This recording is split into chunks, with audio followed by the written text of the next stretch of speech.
नमस्कार दोस्तों, मैं विकास शाक्य एक बार फिर से आप सबका स्वागत करता हूं अपने चैनल पर। और आज हम डिस्कस करेंगे अष्टावक्र गीता के चैप्टर नंबर 18 के श्लोक नंबर 63 एंड 64, यानी 63वें और 64वें श्लोक को। लेकिन हर बार की तरह मैं इस बार फिर एक बार आपको बता दूं कि अगर आपको स्पिरिचुअल स्टडी खुद से करनी है, आप करना भी चाहिए अगर आप कर रहे हैं, तो बेसिक कॉन्सेप्ट्स जो होते हैं स्पिरिचुअलिज्म के, जो सनातन धर्म के जो बेसिक कॉन्सेप्ट्स हैं, उनका जो बेस है वो बेस आपका क्लियर होना चाहिए। तो उसके लिए आप चैप्टर नंबर 13 और 14, ये जो भगवत गीता है, इन दोनों को पढ़ जाइए। इनमें परा अपरा प्रकृति के 24 तत्व ये क्या होते हैं, मन बुद्धि अहंकार, ये भी इन्हीं 24 तत्वों में से तीन तत्व हैं। उसके अलावा प्रकृति के जो तीन गुण हैं ये एक तत्व के रूप में गिने जाते हैं। ये तत्व किस तरीके से हमें मोटिवेट करते हैं, ये सारी चीजें आपको चैप्टर नंबर 13 और 14 भगवत गीता में बताए गए हैं। तो एक तो ये जो पूरा का पूरा क्रिएशन है, उसमें परा क्या है, अपरा क्या है। इस अपरा में ही 24 एलिमेंट्स होते हैं, इनमें तीन गुण भी होते हैं। इन्हीं तीन गुणों के आधार पर आपके मनोमय कोश में क्या होती हैं, वासनाएं इकट्ठी होती हैं। ये कैसे होती हैं, किस तरह की वासनाएं किस तरह के गुण में होती हैं, ये सारी बातें 13वें और 14वें चैप्टर में समझाई गई हैं। तो वो आप अगर समझ जाते हैं कि मन में, यानी हमारे अंतःकरण में जो हमारा इनर कंसाइंस है, वो किस तरह से इम्पैक्ट होता है प्रकृति के इन 24 तत्वों द्वारा। और ये डिपेंड करता है कि कौन से गुण में हमारी चेतना स्थित है, सत में है, रज में है या तम में है। ठीक है। तो ये पूरा का पूरा जीवन हमारा इसी से प्रेरित होता है, जैसी वासनाएं अपने भीतर हमने रखी हैं।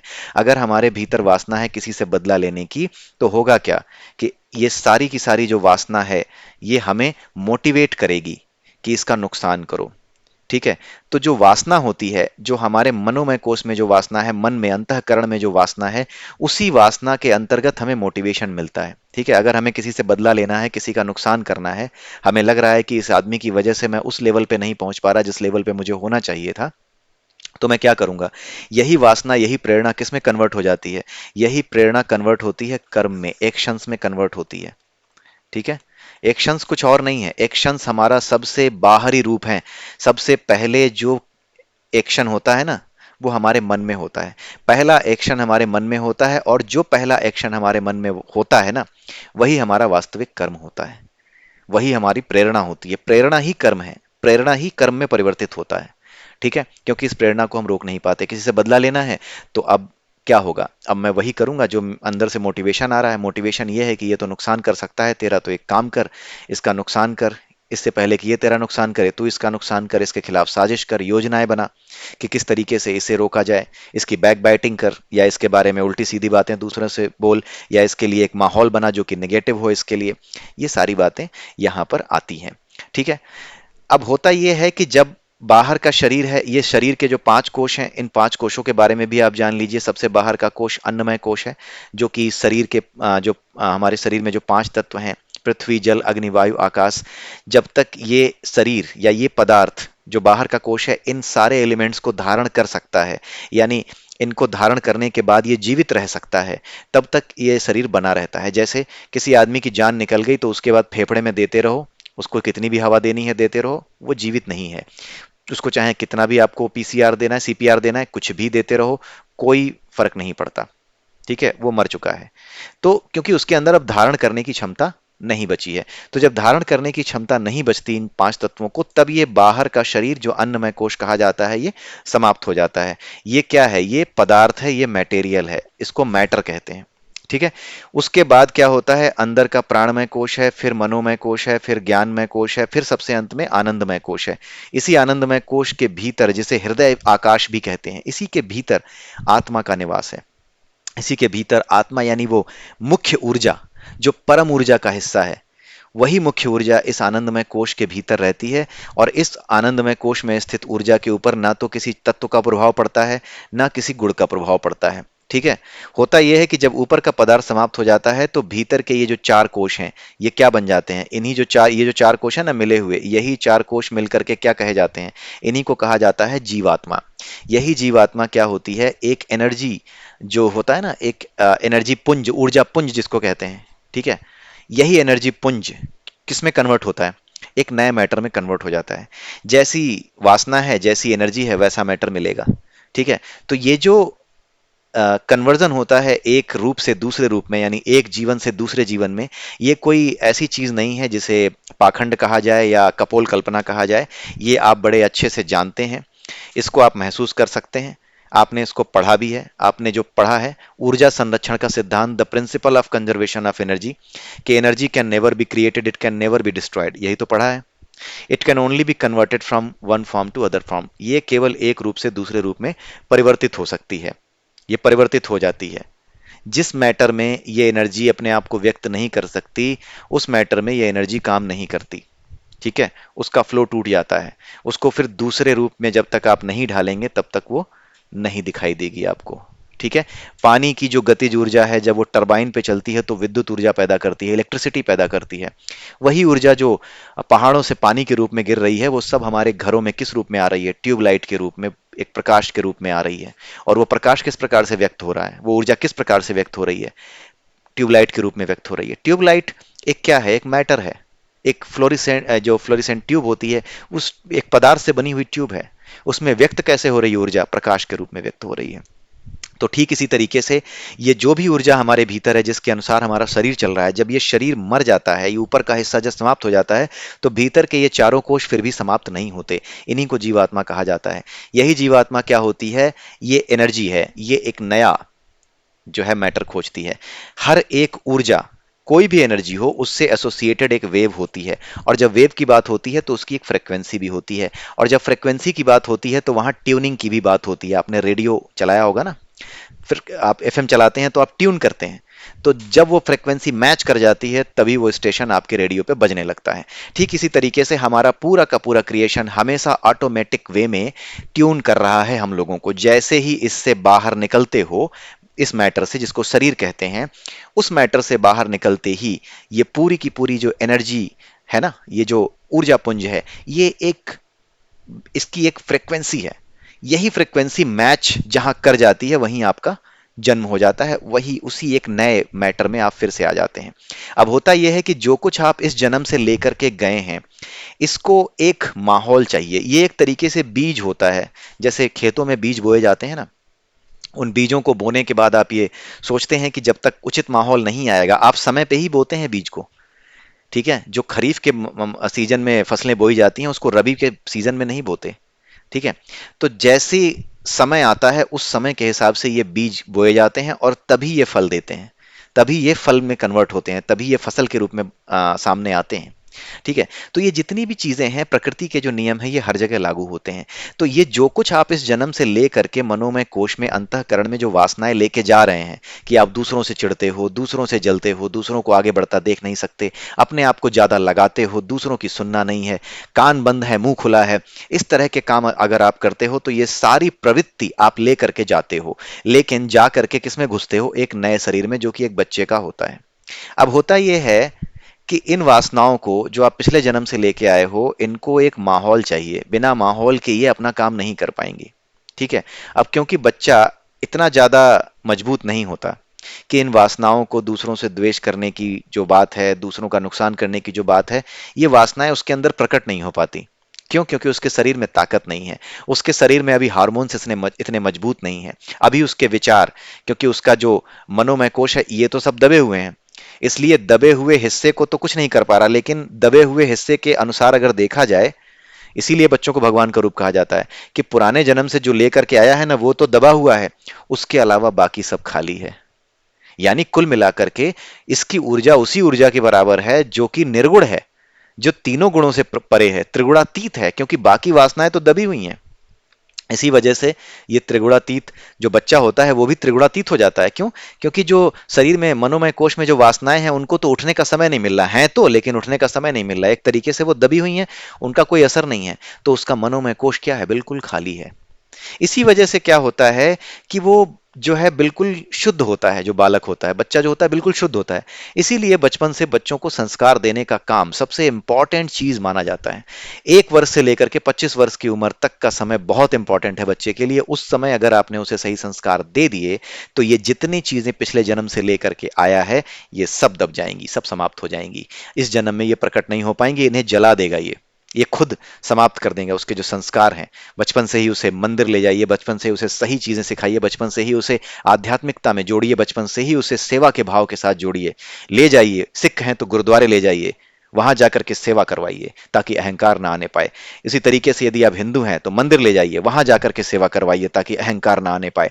सेवा ही अहंकार को दूर करने का एकमात्र उपाय है। इसके अतिरिक्त और कोई उपाय नहीं होता अहंकार को काटने का। जब आप गुरुद्वारे में बैठ करके, चाहे आप कितने भी बड़ी कंपनी के सीईओ हों, जब वहां बैठ करके आप जूतों पर पॉलिश करते हैं, वहां पर झूठे बर्तन धोते हैं, तो आप वहां बर्तन नहीं धो रहे होते, आप वहां जूते साफ नहीं कर रहे होते, आप अपने मन की वासनाएं, आप अपने मन के अहंकार को साफ कर रहे होते हैं। इसीलिए सेवा का भाव सबके भीतर होना बहुत जरूरी है, और सेवा का भाव जागृत करने का सबसे आसान जरिया आध्यात्मिकता है। जुड़ना है, उस जगह से जुड़ना है जहां ये सेवा का भाव प्रकट किया जा सके, चाहे वो मंदिर हो, चाहे गुरुद्वारा हो, चाहे आप किसी भी धर्म से जुड़े हुए हों, कहीं भी हों। आप अपने धर्म के अनुसार सेवा के भाव को धारण करिए, अपने बच्चे में भी सेवा के भाव को धारण करना जो है, धारण करने की भावना डालिए। उसके भीतर दूसरों के प्रति दया रखने की भावना डालिए, दूसरा भी तुम्हारे जैसा है ये भावना डालिए, तुम दूसरों से श्रेष्ठ हो ये भावना मत डालिए। कोई किसी से श्रेष्ठ नहीं है, आत्मा के स्तर पर सब एक हैं, सब एक हैं। यही भाव डालिए कि तुम बेहतर नहीं हो, तुम सबके जैसे हो, तुम्हें सबके प्रति कंपैशनेट होना चाहिए। यही बात आप उसके अंदर डालिए। जहां पर भी अगर आपको यह सिखाया जा रहा है कि नहीं तुम बेहतर हो, बाकी जो तुम्हारे जैसे नहीं है वो मूर्ख हैं, या वो इस लायक ही नहीं है कि तुम्हारी बराबरी कर सकें, तो आप समझ जाइए कि आप गलत सिखा रहे हैं अपने बच्चे को, और जल्दी ही इस चीज से बाहर आ जाइए। ठीक है? तो ये जो चीज है, ये बच्चे के साथ जो होती है संस्कार डालने वाली चीज, अब ये बच्चे के अंदर अगर आप संस्कार डाल देते हैं तो 25 की एज तक आते आते वो ठीक हो जाएगा, वो काफी कंट्रोल कर ले जाएगा इन चीजों को। ये चीजें उसे परेशान तो करेंगी, लेकिन संस्कारों की वजह से ये इनको कैसे जिएगा, निष्काम भाव से जिएगा। वो उनको स्वीकार करके जिएगा कि ये सब होगा तो सही, लेकिन मुझे ऐसे रिएक्ट नहीं करना है कि मैं बुरा बन जाऊं, कि मैं सेवा के भाव को त्याग दूं। ये होता है संस्कारों का महत्व, और इसीलिए संस्कार इंपॉर्टेंट होते हैं। तो ये आप जरा सोच करके देखिए कि उपनिषदों में और भगवत गीता में कितना जबरदस्त कॉन्सेप्चुअली इन चीजों को क्लियर किया गया है। और ये जो चीजें लोग समझते हैं कि ये पुनर्जन्म वनम कुछ नहीं होता, जरा पूछिए जरा उनसे जाकर के, एग्जाम में पास होने के लिए कंजर्वेशन ऑफ एनर्जी का प्रिंसिपल आप लिख के आते हो, ये कुछ और नहीं है, ये यही है। ऊर्जा ना तो समाप्त होती है ना पैदा की जा सकती है। न नैनम छिन्दन्ति शस्त्राणि नैनम दहति पावकः न चैनम क्लेदयन्त्यापो न शोषयति मारुतः। न तो आग इसे जला सकती है, न हवा इसे सुखा सकती है, न पानी इसे गीला कर सकता है। यही आत्मा के बारे में कहा गया है, और आत्मा को परम ऊर्जा, परम चेतना के रूप में उपनिषदों में भी बताया गया है। तो यही बात है, इसी चीज को आपको समझना होगा। ठीक है? तो यही एनर्जी है, जिस चीज को हम एनर्जी कहते हैं, principal of conservation of energy के बारे में बातें करते हैं, वही बात तो यहां कही गई है। और यही बात भगवान कृष्ण ने एक और श्लोक में कही है, वासांसि जीर्णानि यथा विहाय नवानि गृह्णाति नरोपराणि तथा शरीराणि विहाय अन्यानि संयाति नवानि दीहि। यानी जब एक पदार्थ के अंदर ये ऊर्जा व्यक्त नहीं हो सकती, तो दूसरे पदार्थ को ये धारण कर लेती है। आप भी तो यही करते हैं। अगर आपके घर में शॉर्ट सर्किट हो जाए, तार जल जाए, तो आप उस तार को काट करके जोड़ करके ऊर्जा के प्रवाह को जोड़ते हैं, यानी उस मैटर को वापस ऐसा मैटर बनाते हैं जिस मैटर में एनर्जी प्रवेश कर सके, जिसके माध्यम से व्यक्त हो सके। यही सिंपल सा नियम है। ठीक है? ये पूरा का पूरा क्रिएशन ऑटो ट्यून कर रहा है हमें, ट्यूनिंग हमारी हो रही है। ठीक है? हमारी ट्यूनिंग हो रही है हमेशा, हमारी एक फ्रीक्वेंसी है, उस फ्रीक्वेंसी की ट्यूनिंग हो रही है। ठीक है? तो एक तो ये कॉन्सेप्ट आप समझ जाइए, ये बहुत इंपॉर्टेंट है। आप लोगों को लगता होगा कि हर वीडियो में मैं इतना समय इस पे क्यों देता हूं। इसलिए देता हूं क्योंकि ये आपके दिमाग से उतरना ही नहीं चाहिए, यही मेन है। अगर ये उतर गया तो बाकी चीजों में अगर आप उलझ गए, इसको बेस ना बनाते हुए बाकी चीजों में उलझ गए, बाकी चीजों की व्याख्या में उलझ गए, तो वो व्याख्याएं अलग अलग समझ में आएंगी आपको। तभी कुछ लोग कहते हैं कि भगवत गीता जितनी बार पढ़ते हैं उतनी बार एक अलग अर्थ निकलता है। इसका कारण यही है क्योंकि बेसिक कॉन्सेप्ट आपके क्लियर नहीं है। ये बेसिक कॉन्सेप्ट्स हैं। इसके अलावा केन, मुंडक और मांडुक्य, ये तीन उपनिषद, उपनिषद तो कई से हैं, लेकिन ये तीन उपनिषद भी आपको अपने ध्यान में रखने चाहिए ताकि आप बेहतर तरीके से इन चीजों को समझ सकें। ठीक है? तो इसलिए केन, मुंडक और मांडुक्य उपनिषद, ये तीनों चेतना के विषय में, ऊर्जा के विषय में, हमारी जो मानव चेतना है किस तरह से ये व्यवस्थित होती है हमारे शरीर में, किस तरह से हमारे ऊपर ये प्रभाव डालती है, ये सारी बातें बड़े ही रोचक ढंग से इन उपनिषदों में बताई गई हैं। इसलिए इनका भी आप अध्ययन जरूर करें। ठीक है? और जाते जाते एक चीज और, इससे पहले कि हम अगले श्लोक पे बढ़ें, एक बात और कि ये सारी चीजें, स्वाध्याय, ये किसी भी तरीके से गुरु का रिप्लेसमेंट नहीं है।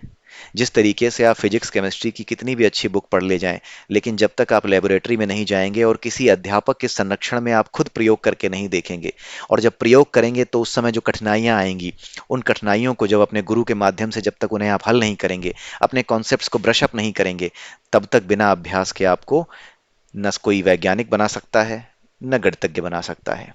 ठीक है, इसीलिए निरंतर अभ्यास, निरंतर प्रैक्टिस करना, जो अर्जित किया हुआ ज्ञान है, जो पढ़ा हुआ ज्ञान है, उसे व्यवहार में उपयोग करना, जब तक आप ये नहीं करेंगे तब तक आपको कुछ समझ में नहीं आने वाला। और ये व्यावहारिकता किससे आती है? इस व्यावहारिकता को लाने में हेल्प कौन करता है? स्कूल के अंदर अध्यापक हेल्प करता है, अध्यापक के अतिरिक्त ये जो स्पिरिचुअल साइंस है, यहाँ पे गुरु हेल्प करता है। ठीक है, तो इसीलिए ये गुरु का रिप्लेसमेंट नहीं है हर बार की तरह, ये भी आप ध्यान रखिए। अब आइए 63वें श्लोक पे चलते हैं। 63वें श्लोक में यह कहा जा रहा है कि मूर्ख पुरुष की दृष्टि सदा भावना और अभावना में लगी रहती है। मूर्ख का मतलब आप समझ ही गए होंगे। ठीक है, जो अपरा के 24 तत्वों में घिरा हुआ है, संसार की चमक दमक को, अपरा को ही, अविद्या को ही, यानी अपरा की विद्या को ही सारी विद्या समझता है, वही क्या है? वही मूर्ख मनुष्य है। और ऐसे व्यक्ति की जो दृष्टि होती है, यानी जो दृष्टिकोण होता है, दृष्टि का मतलब दृष्टिकोण, यानी उसकी जो मेंटेलिटी है, वो हमेशा भावना और अभावना में लगी रहती है। भावना का मतलब क्या? किस चीज से अपने भावों को जोड़ना है। और अभावना का मतलब क्या?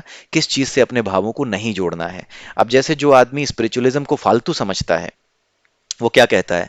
इससे जुड़ने की जरूरत नहीं है, अपनी भावना किससे जोड़ो? उन चीजों से जोड़ो जो एक दिन नष्ट हो जाएंगी। जैसे कि गाड़ी, गाड़ी खरीद के लाया है, सुबह उठता है, जरा सी भी खरोच दिख गई तो चाट चाट के उसको साफ कर रहा है। अपनी भावना गाड़ी से जोड़ ली है, जरा सी खरोच आ गई, बंदूक निकाली, कैसे गाड़ी को खरोच मार दी, गोली मार दी। ठीक है, तो भावना कहाँ जुड़नी है और कहाँ नहीं जुड़नी है, वो इसी में लगा रहता है। ठीक है, वो अगर गाड़ी खरीद के लाया तो उसके लिए गाड़ी उपयोग की वस्तु नहीं है, वो उसके अहंकार का प्रतीक बन जाती है। पहले उसकी लग्जरी बनती है, फिर उसके बाद उसके अहंकार का प्रतीक बन जाती है। जरा सी खरोंच आ गई, परेशान हो गया, जरा सी खरोंच मार के कोई चला गया तो पता चला कि गोली मार के जान ही ले ली। इस तरह की चीजें मूर्खों का काम है। ये अज्ञानी मूर्ख धूर्त लोग हैं जो अपने शरीर का, जो मनुष्य का शरीर मिला है, उसका पूरा पूरा दुरुपयोग कर रहे हैं 100%। उनको नहीं पता है कि वो अपने आप को कितना नीचे गिरा रहे हैं। ठीक है, लेकिन जो ये मूर्ख लोग हैं ना, वो इसी भावना में लगे रहते हैं और इसी अभावना में। अब दूसरे लेवल पे चलते हैं। एक मूर्ख और होता है। एक मूर्ख वो होता है जिसे ये लगता है कि मेरा घर परिवार, ये सारी चीजें जो समाज के प्रति मेरे उत्तरदायित्व हैं, ये सारी चीजें मुझे ईश्वर प्राप्ति के रास्ते में ये बाधा बन गए हैं। मैं भगवान को पाना चाहता हूं। तुम क्या पाओगे भगवान को? भगवान तुम्हें पाता है जब तुम अपने आप को इस लायक बनाते हो, तो वो खींच लेता है। उसकी एनर्जी और आपकी एनर्जी ट्यून हो जाती है, फ्रिक्वेंसी ट्यून हो जाती है। ठीक है, तो ये जो चीज है, ये जो मूर्ख आदमी होता है, ये अलग लेवल का होता है। जो ये सोचता है कि ये जो परिवार है, ये जो घर है, ये जो सामाजिक दायित्व हैं, इनकी वजह से क्या हो रहा है कि मैं ना अपना काम नहीं कर पा रहा, ईश्वर की ओर जाने का जो काम है, जो भक्ति है, वो मैं कर नहीं पा रहा हूं। ये सब ना बाधाएं हैं। ये क्या करता है फिर? ये सोचता है कि अपनी भावना घर परिवार से हटानी पड़ेगी और भावना को किससे जोड़ना पड़ेगा? परमेश्वर से जोड़ना पड़ेगा, परमात्मा से जोड़ना पड़ेगा। यानी सांसारिक वस्तुओं में अभावना और भगवान से भावना जोड़नी पड़ेगी। वो ये नहीं समझता, ठीक वैसे ही जैसे अर्जुन कह रहा था ना, अर्जुन को जब भगवान ने बताया कि ज्ञान सबसे बड़ी चीज है। ध्यान से सुनिएगा, क्योंकि अगर यहीं तक आपने वीडियो देखा तो आप किसका गलत अर्थ निकाल ले जाएंगे। जैसे अर्जुन कह रहा था ना, अर्जुन ने क्या बोला कि अगर आप कह रहे हैं कि ज्ञान कर्म से श्रेष्ठ है, तो मैं कर्म करूं क्यों? मैं भी सन्यासी बन करके कहीं चला जाता हूं जंगल में। यानी कि मैं अपनी भावना परिवार से छोड़ करके इसको अभावना में कन्वर्ट कर देता हूं और अपनी भावना ईश्वर में लगा देता हूं, उस ब्रह्म में लगा देता हूं जिसके बारे में आप बता रहे हैं, उस आत्मा को जानने में लगा देता हूं जिसके बारे में आप बता रहे हैं। ठीक है, तो ये जो भागने का काम है ना, ये जो अर्जुन है, ये अर्जुन कोई और नहीं है, ये हम और आप, हमारे भीतर जो विचार है ना, अपने कर्तव्यों से भाग जाने के, यही अर्जुन है। और जब ये ज्ञानी हो जाता है, जब ये धनुष उठा लेता है, अपने जीवन की हर समस्या से लड़ने के लिए धनुष उठाने का मतलब कि हथियार नहीं उठा लेता है, जब ये कटिबद्ध हो जाता है, जब ये तैयार हो जाता है, तब ये वो अर्जुन बनता है जो जीवन की समस्याओं से लड़ता है, जो जीवन के कुरुक्षेत्र में शंख बजाता है कि आओ, जिसको आना है आओ, मैं लड़ लूंगा। ठीक है, ये अर्जुन होता है। तो अर्जुन हर तरह का व्यक्ति है। अर्जुन महाभारत के युद्ध में जिसको भगवान कृष्ण ने उपदेश दिया वो दिखता एक है, लेकिन वो पूरी की पूरे संसार के 700 करोड़ लोगों का प्रतिनिधि है। हम सबका विचार, हम सबके विचारों का मूर्त रूप, हम सबके विचारों और हम सबके जो संघर्ष हैं जीवन के, उन सब का मूर्त रूप, हम सबके विचारों में जो एक भ्रम है, उस भ्रम का मूर्त रूप अर्जुन है। इसलिए पूरी की पूरी भगवत गीता के एक एक श्लोक को समझना और अपने आप को हर बार अर्जुन से कनेक्ट करना बहुत जरूरी है। ठीक है, तो जो अर्जुन है वो किस तरह से जुड़ रहा था, वो सोच रहा था कि ये लड़ाई मत करो, परिवार ही छोड़ दो, फिर तुम्हें भी छोड़ता हूं, परिवार को भी छोड़ता हूं, परमात्मा की उसमें शरण में जाता हूं, कहीं जंगल में बैठ के आराधना करूंगा। लेकिन भगवान कृष्ण ने कहा कि ये प्रकृति तुम्हारे लिए कर्मों का चुनाव करती है, तुम क्षत्रिय हो इसीलिए ये युद्ध तुम्हारे सामने आया है। ये प्रकृति तुम्हारे लिए जब चुनाव करती है तो कौन चुनाव कर रहा है? प्रकृति किसके अधीन है? प्रकृति परमात्मा के अधीन है। तो परमात्मा की इच्छा से ही ये कर्म तुम्हारे सामने आया है। तो तुम ये कैसे समझ सकते हो कि ये जो काम है तुम्हारा ये फालतू है? ये तो परमात्मा का काम है। और तुम ये कैसे समझ सकते हो कि इस काम को करके या फिर इस काम को तुम्हारे सामने आ जाने की वजह से तुम्हारा जो मार्ग है आध्यात्मिकता का वो रुक रहा है? ये तो खुद परमात्मा ने तुम्हारे लिए कर्म तैयार करके दिया है। तो इस काम को करके तो तुम खुद परमात्मा का काम कर रहे हो। तुम्हारे सामने आए कर्तव्य को पूरा करके तुम स्वयं परमात्मा के कर्तव्य, परमात्मा के कर्म कर रहे हो। तो किस तरह से तुम ये सोच सकते हो कि ये जो काम है ये फालतू काम है या तुम्हें परमात्मा से दूर कर रहे हैं? वो तो परमात्मा के नजदीक ले जा रहे हैं, वही काम तो तुम्हें परमात्मा के नजदीक ले जा रहे हैं। तुम्हारी प्रवृत्ति के अनुसार जो कर्म तुम्हारे सामने आया है उसको करने के बाद ही तुम आध्यात्मिकता में आगे बढ़ सकते हो। अगर आपकी प्रवृत्ति साधुओं वाली है, सन्यासियों वाली है, अगर आप शुरू से ही बचपन से ही जैसे गौतम बुद्ध थे, उन्हें मन ही नहीं लगता था, बचपन से ही वो ध्यान में बैठे रहते थे क्योंकि पिछले जन्म से उन्होंने कुछ अर्जित किया होगा। उनकी प्रवृत्ति ही नहीं थी, क्षत्रिय घर में पैदा होने के बावजूद भी उनकी प्रवृत्ति नहीं थी। जब उनकी प्रवृत्ति नहीं थी तो उनका संन्यास लेना उचित था। लेकिन जिसकी प्रवृत्ति है, जो कल तक क्षत्रिय था, जो कल तक समाज की रक्षा कर रहा था, आज केवल इस मोह से बंद करके कि मुझे अपने रिश्तेदारों को मारना पड़ेगा, इस वजह से वो छुट्टी ले रहा है। महाभारत के युद्ध में यही चीज तो समाप्त की गई थी। महाभारत के युद्ध में यही समाप्त किया गया था कि तुम आने वाले समय में देखोगे कि बहुत से ऐसे लोग होंगे जो बड़े बड़े पदों पर बैठे होंगे और उन बड़े बड़े पदों पर बैठ करके कानून का मजाक उड़ा रहे होंगे, व्यवस्था का मजाक उड़ा रहे होंगे। अरे मेरा बेटा है, ठीक है, बच जाएगा, कितने भी कत्ल कर लेगा, मैं पावर का इस्तेमाल करूंगा, इसे बचा लूंगा। इसे कोई पुलिस वाला हाथ तो लगा करके देखे। बहुत से नेताओं के, बहुत से बड़े बड़े पावरफुल लोगों के जो बच्चे होते हैं उन पे हाथ डालने से पुलिस क्यों डरती है? यही था, यही दुर्योधन है, यही जो कलयुग है, यही दुर्योधन है, यही जो विचार है जिसे भगवान कृष्ण ने मारा, धो धो के मारा कुरुक्षेत्र के मैदान में, ये फिर आज कलयुग बनकर हमारे सामने खड़ा है। यही विचार तो वहां खत्म किया गया था कि तुम्हारा कोई भी कुछ भी लगता हो, लगने से कुछ नहीं होता। जिसने अपराध किया वो दंड का भागी है, उसे दंड देना होगा। तुम चाहे कितना भी बचा लो, तुम अगर इन्हें नहीं भी मारोगे अर्जुन तो भी ये मारे जाएंगे। यही तो कहा था भगवान कृष्ण ने, यही चीज समझनी होगी। इसीलिए ये जो भावना और अभावना है इसका सही अर्थ समझिए। भावना और अभावना में वो विचार करता है अपनी प्रवृत्ति के अनुसार कर्म न करते हुए, अपने प्रवृत्ति के अनुसार विचार न करते हुए वो अलग से ही विचार करने लगता है कि ये लड़ाई छोड़ करके मैं साधु बन जाऊं क्या? घर में बहुत से काम हैं, ये सारी चीजें मुझे रोक रही हैं, इन सबको छोड़ करके मैं साधु बन जाऊं क्या, घर छोड़ दूं क्या? ये सारी बातें जो हैं, ये जो भावना और अभावना है, यही अज्ञानता का कारण है, ये अज्ञानता का प्रतीक है, ये अज्ञानता का प्रदर्शन है जो इस तरह के विचार आपके हैं। ठीक है, जबकि स्वस्थ पुरुष, स्वस्थ का मतलब सिर्फ ये नहीं होता कि शरीर से स्वस्थ है, स्वस्थ का मतलब होता है अपने में स्थित। आप स्वस्थ का वास्तविक अर्थ समझिए आज। स्वस्थ का मतलब होता है स्वयं में स्थित। स्वयं यानी आत्म, यानी आत्मा, स्वयं में स्थित, अपने वास्तविक स्वभाव में जो स्थित है उसे स्वस्थ कहा जाता है। जो अपने वास्तविक स्वभाव में स्थित है उसका शरीर अपने आप स्वस्थ रहता है। इसीलिए बाहर से भी स्वस्थ है, वो भीतर से भी स्वस्थ है। लेकिन असली स्वस्थ उसी को कहा जाता है जो भीतर से स्वस्थ है। क्योंकि जो भीतर से स्वस्थ है वो जो है स्वाद की ओर नहीं भागेगा, वो जीने के लिए खाएगा, खाने के लिए नहीं जिएगा, तो अपने आप स्वस्थ रहेगा। तो स्वस्थता तो अपने आप को अपने आत्म में, अपने वास्तविक स्वरूप में स्थित करने के बाद अपने आप आ जाती है। ठीक है, तो ज्ञानी पुरुष जो होता है वो भावना और अभावना से युक्त होकर के काम नहीं करता, वो जो सामने आ पड़ता है उसको करता है। ठीक है, अभी आप समझ गए होंगे कि क्यों ऐसा कहा गया और क्यों अर्जुन ने शस्त्र उठाए, तो किस तरीके से इस समस्या का हल हुआ। ठीक है, यहाँ पे नीचे व्याख्या दी हुई है। मूर्ख व्यक्ति किन चीजों में भाव रखना है और किन में नहीं, इसी बात पर विचार करता है, किंतु ज्ञानी इन बातों पर विचार करता हुआ दिखते हुए भी इनसे अलग रहता है। उसके मन में दिखावे और कुछ पाने की लालसा नहीं रहती। ठीक है, आइए 64वां श्लोक देखते हैं। लगभग ऐसा ही रिपीटिशन है जो आज हम डिस्कस कर रहे हैं शुरू से ही।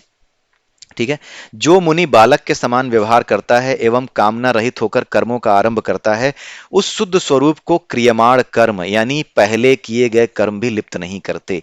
अब जरा इसको आप समझिए। जो मुनि, मुनि का मतलब आप समझते होंगे, मुनि वही है जो अपने आप को जानता है, आत्म में स्थित है, जो अपने मन को वासनाओं से मुक्त कर चुका है। जो मुनि बालक के समान व्यवहार करता है, बालक के समान व्यवहार का क्या मतलब है?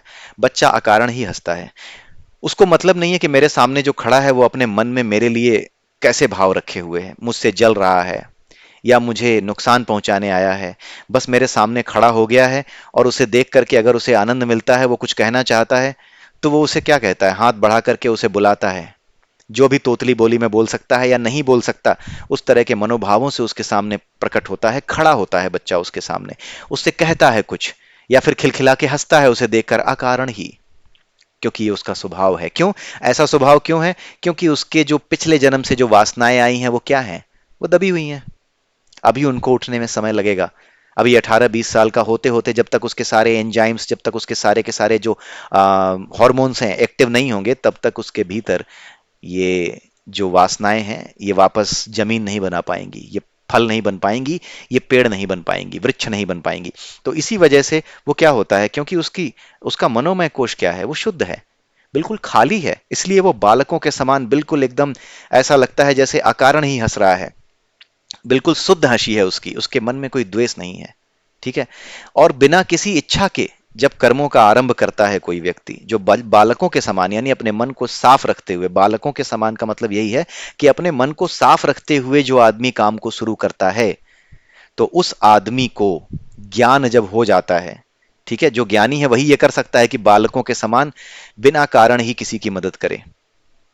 बिना कारण मतलब क्या? भौतिक कारण छोड़ करके आध्यात्मिक कारण की वजह से भी नहीं, ना भौतिक कारण की वजह से, बस कर्तव्य है ऐसा, कोई सड़क पे पड़ा मर रहा है, उसकी मदद करना, उसका उसकी हेल्प कर देना, उसे सही समय पे उपचार दिला देना। ये सारी चीजें क्या हैं? आपका कुछ उससे जुड़ा नहीं था जिसकी आपने हेल्प की, ना उसके बदले आपको प्राइज मिलने वाला है, लेकिन ये कर्तव्य था आपका, इसलिए आपने कर दिया। बालक के समान अपने स्वभाव से, यही हमारा स्वभाव है। हमारा स्वभाव वास्तविक यही है, करुणा, कंपैशन। कंपैशन ही हमारा स्वभाव है। बिना कंपैशन के कोई रिलीजन नहीं होता। अगर आप कंपैशनेट नहीं हैं, तो किसी भी धर्म के प्रति आप अपनी आस्था रखें, आप सिर्फ और सिर्फ अपने आप को छल रहे हैं। आपके भीतर जब तक करुणा नहीं है, आप धर्म के वास्तविक रूप को कभी समझ ही नहीं पाएंगे। ठीक है, तो जो कामना रहित होकर कर्मों का आरंभ करता है, उस शुद्ध स्वरूप को क्रियमाण कर्म, ऐसा व्यक्ति जो कामना रहित होकर के यानी जो बिल्कुल केवल अपना कर्तव्य समझ के कर्म करने लगा है, जो ज्ञानी हो गया है, वो व्यक्ति क्या करता है? उसको किए हुए काम, जो पहले उसने काम किए, मान लीजिए कि पुराने समय में मैं इतना जो है स्पिरिचुअल नहीं था, मैं इतनी चीजें नहीं जानता था, नहीं समझता था, जानवरों को कटता देखकर उसके बावजूद भी जो है उनका मांस खाने की दृष्टि से, उनके मांस का जो स्वाद है, उसका जो टेस्ट है, उसको लेने की दृष्टि से मैं उन्हें अपने भोजन में इस्तेमाल करता था। ठीक है, तो ये सब चीजें मैं पहले करता था, जब पुराने किए हुए कर्म हैं ये। तो वो जब पुराने किए हुए कर्म हैं, पहले जो मैंने कर्म कर दिए, या फिर पहले मैं दूसरों से द्वेष रखता था, किसी का बड़ा नुकसान कर दिया, किसी की हानि कर दी, ये सारे काम करने के बाद जब मैं आगे अपने जीवन में आया और आज के समय में जब मैं ये जानता हूं कि मैंने जो पुराने कर्म किए थे, वो कर्म भी फल के रूप में एक नया कर्म बन के मेरे सामने आएंगे। लेकिन जब वो आएंगे तो इनके ऊपर भी मुझे वही रूल अप्लाई करना है जो किसी भी कर्म पे अप्लाई कर रहा हूं, किसी भी परिस्थिति पे अप्लाई कर रहा हूं, यानी बिल्कुल डिटैच होकर के, ये जानते हुए कि हाँ ये आया है तो ये नेचर है, ये प्रकृति है, इसी ने ये सिचुएशन मेरे लिए क्रिएट की है, क्योंकि कर्म का यही नियम है कि जो भी कर्म आप करेंगे उसका फल एक नए कर्म के रूप में, एक नई परिस्थिति के रूप में मेरे सामने आएगा। उस परिस्थिति को निष्काम भाव से यानी बिना अटैच हुए जब मैं झेल जाऊंगा, स्वीकार कर लूंगा, तो अपने आप चीजें सही हो जाएंगी। मान लीजिए मैंने किसी समय, पुराने समय में किसी के साथ बदतमीजी की, या किसी के साथ कोई ऐसी बात कह दी जिस जो उसे बुरी लगी, जो उसके दिल को दुखा गई। ठीक है, वो पुराना समय था, बीत गया, लेकिन आज फिर से वो आदमी या फिर से वो लेडी, कोई भी, वो मेरे सामने खड़ी है और मेरा भर भर के अपमान कर रही है और मैं कोई उत्तर नहीं देता। मैं जानता हूं कि जो मैंने कर्म किए थे, ये उन्हीं का फल एक नई परिस्थिति के रूप में सामने आया है कि ये फिर मेरे सामने खड़ा है या खड़ी है और आज मुझे भर भर के अपमानित कर रही है। 10 लोगों के बीच अपमानित कर रहा है या 10 लोगों के बीच अपमानित कर रही है, कुछ भी कर रही है, ये केवल और केवल जो मैंने पुराने कर्म किए थे उन्हीं कर्मों के फल के रूप में एक नई परिस्थिति बनी है। और ये बननी ही थी क्योंकि यही प्रकृति का नियम है। जो इन चीजों को ये जानते हुए, ऐसा समझते हुए झेल गया, वही वास्तविक योगी है और वही सही रास्ते पे है। मुस्कुराता हुआ निकल गया, वही योगी है। और जहां पे उसने फिर से यहां पर कोई तर्क वितर्क किया, जानते हुए कि पिछली बार गलती हो गई थी, फिर भी तर्क वितर्क किया, तो वो फिर से अपने आप को एक नए कर्म में उलझा लेगा। परिस्थितियां तभी बिगड़ती हैं जब आप अपनी गलतियों को स्वीकार नहीं करते।